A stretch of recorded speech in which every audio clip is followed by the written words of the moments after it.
Good morning, peeps. I want to do this video. Hopefully it'll be short, but I can't promise anything. So as women, we are caregivers. And if you look it up on the internet, it will tell you that caregiving, not doctors, nurses, is one of the most highest stress jobs in the world.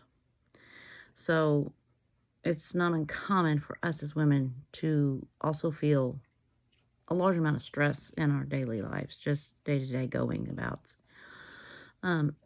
But, you know, it's important that young people understand this, because sometimes I think they don't get that, all that stress affects everything. So I'm going to tell you a story about my week this week. One day at work, it had been extremely exhausting. Just all kinds of incidents happened. And when I got home, my battery level in my brain was literally like at a 2. Like I was maxed out, okay? And I got home, and my husband is just ranting on about these women at work and what they were fighting about and this, that, and the other. And like I said, I was at a level 2, so I was not a supportive wife at that time, because literally, like, the only thing I could do was look at him and say, if you ask me, they all need to go suck a big fat one, because that's not a real world problem and they're being petty. And then I came in and laid down in my chair and tried to take a nap, but I could only sleep for like 10 minutes, because then he was back in the living room talking to me again. And I tried to be attentive, but I wasn't attentive. I was just like, whatever, leave me alone, because at this point I was checked out.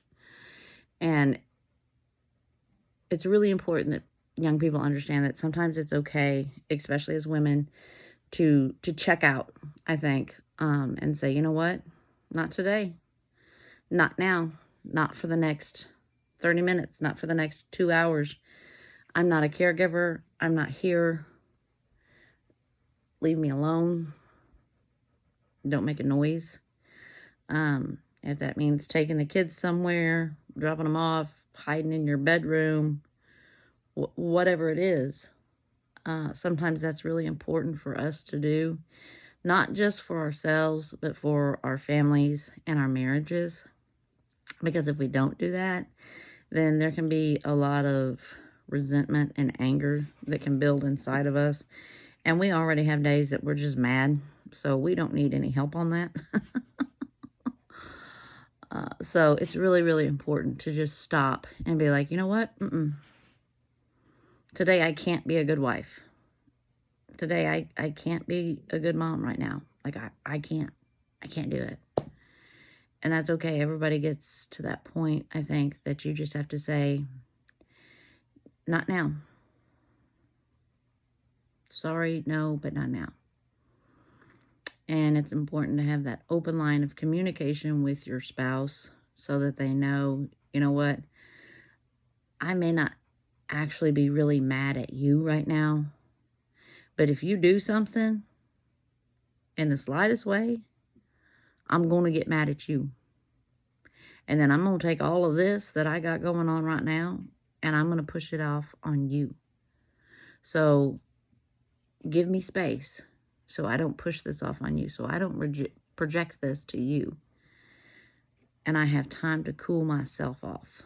I have time to build my battery back up, so that I can be the good spouse and the good mom that I need to be. Because everybody needs time to check out. We can't take it all on.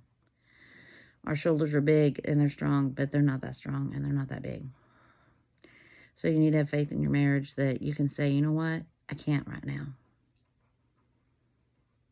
And maybe he can't right then either. So, like I said, that's when you go, okay, Granny, can you watch the kids? Auntie, can you watch the kids? Bestie, could you take my kids? Because I need time to breathe. And don't feel guilty about it. Know that you're doing that for them. not for you, and that they will appreciate that later in life. That's a hard lesson to learn. It's one that I did not learn whenever my kids were growing up. I was very stubborn and hard-headed and insisted that it was my responsibility and I just had to deal with it. It was definitely the wrong thing to do. So remember, self is important. It's highly important. It's okay if some days you're not enough. Have a good day, peeps.